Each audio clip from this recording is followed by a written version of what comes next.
Tampa Bay Buccaneers are coming off an exciting but unfortunate loss on Thursday Night Football to the Atlanta Falcons, while the Saints are coming off a tough Monday Night Football loss to the Kansas City Chiefs. Bucs are flying to New Orleans for this fun NFC South Week 6 matchup.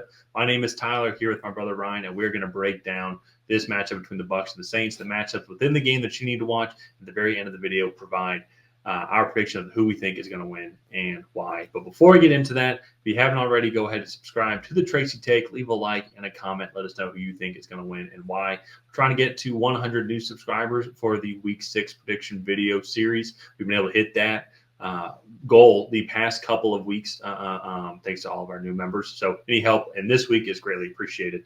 So Ryan, before we want to get into the game here, I want to make sure that all the thoughts and prayers are with everybody in Tampa Bay. Tampa Bay team is flying out, I think tonight or early tomorrow morning. They were talking about it on the Monday Night Football game to avoid the hurricane. And so I hope everybody in Tampa Bay is staying safe. So want to get that. First and foremost, safety is the most important part. When it comes to the game itself, though, injuries, I think, is going to be a thing for both of these teams. Both teams are starting to pile up on the injury side here as well. The Bucs, clearly, obviously, the injuries were affecting them in the Thursday Night Football loss against the Atlanta Falcons with a weakened secondary. And then here on the Monday Night Football loss as well, you can start to see the offensive line injuries seem to start to be piling up a little bit for the Saints as well, which was affecting their offense. And so I want to throw it over to you here on kind of both these teams just in general, but which of these kind of injury pass do you think is going to impact which team more? I think it's going to impact the Saints probably a little bit more. One of the things with the Bucs, they have a little bit of a longer week, I think, to kind of come back and maybe get a little healthier. It looked like a lot of the key players like Kalijah Cansey, Jalen McMillan, Trey Palmer, Antoine Winfield that the Bucs are missing. And I know there's other guys like Jordan Whitehead, who I believe left the game on Thursday night.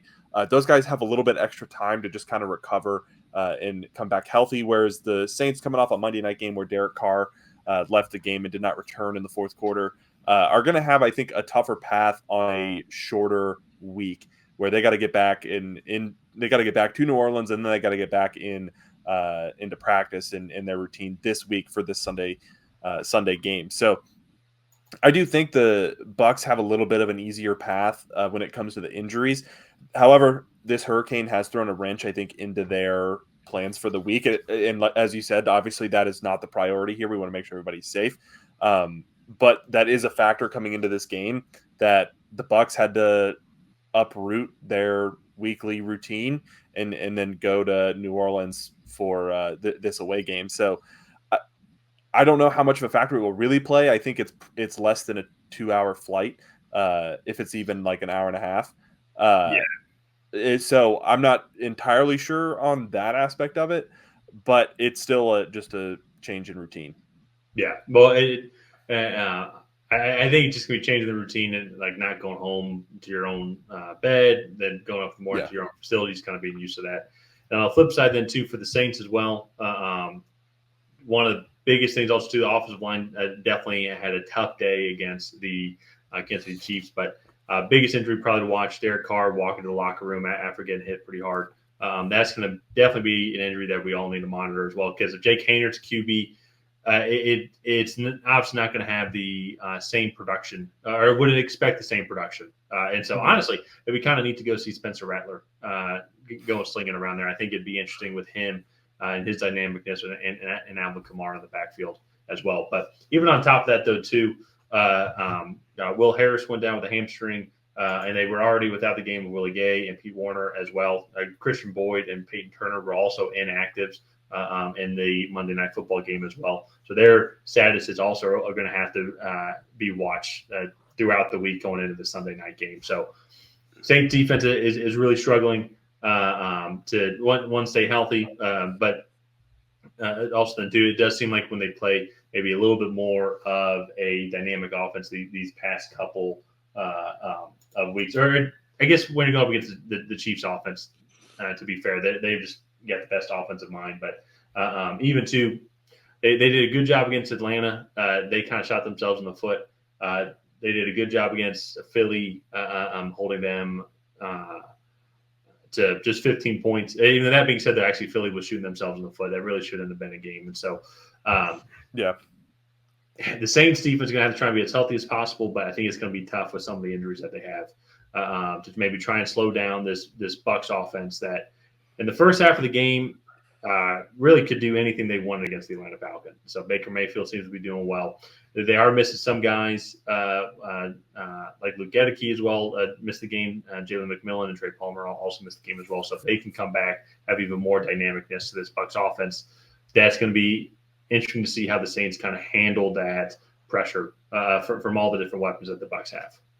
Yeah, and that's with a banged up defense going up against a team that's getting healthier. I think that's just a tough matchup in and of itself. And with the questions around Derek Carr, I'm curious to see what the injury is. It looked like he just kind of fell weird. And it looked like it was oblique. Right oblique. Okay. Yeah, they said it was oblique. He was like grabbing his side, so I was curious if it was like a hip, if he landed weird and hurt his hip or what. But that'll be something to watch just with the rotation there, like in the throwing motion. How does that affect him? And is he going to be 100%? And then also looking at this Saints offense, they came out with 47 and 44 points to start the season. Since then, it's been 12, 24, and 13, which has been pretty below average compared to the league in these last 3 weeks. And so I am curious to see if they're able to put up a better performance against a Buccaneers defense who did allow 30-plus against your Falcons on Thursday night. So I think that is another interesting matchup there.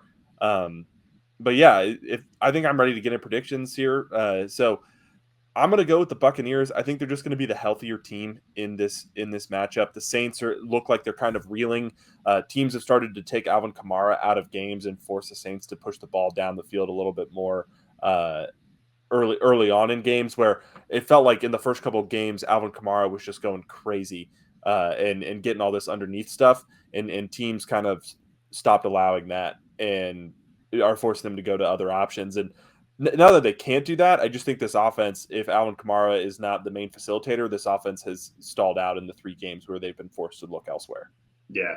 Well, and then also to kind of add on to that as well is when we saw the success earlier, the offensive line was healthy. Derek Carr was able to have that protection, and routes were able to kind of develop. You had to worry about Rashid Shaheed for 4 or 5 seconds, especially when he's sprinting downfield. That's going to open things up underneath for Chris Olave, Juwan Johnson, and everybody else as well. So, but they haven't really had that the past couple of weeks. And so I'm also going to go with Tampa Bay here. This is a potential switch for me. I have to see how Derek Carr is doing as well, just because of Tampa Bay kind of getting out of their overall routine, and have to see what some of the injuries are. But as of right now, though, especially to recording right after the Monday Night Football game, kind of previewing this Week 6 game, I'm going to go with Tampa Bay here. I think they'll be able to do enough to slow down this Saints offense, and at the same time, too, if they're still all banged up, looks like they're going to be decimated in the linebacking room unless a couple guys can get healthy.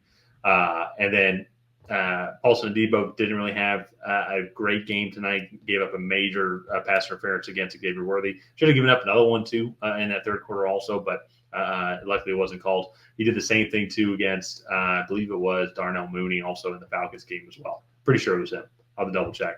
But still, it just seemed like just some untimely errors by the Saints defense, but also putting themselves in that situation to make those errors. Yeah. And so they're not healthy. I think it's going to be tough for them to slow down this Buccaneers offense, who maybe also might have found something a little bit in the running game as well. So I'm going to go with the Bucs here as of right now. Yeah, so we're both taking the Bucs. Let's go ahead and wrap this video up here. If you guys have not already, please go ahead and like and subscribe. It's the best way to help out the channel. While you're down there, go ahead and leave a comment on who you think is going to come out ahead in this NFC South matchup. Will it be the Tampa Bay Buccaneers? Will it be the New Orleans Saints? And on that, we'll see you guys next time.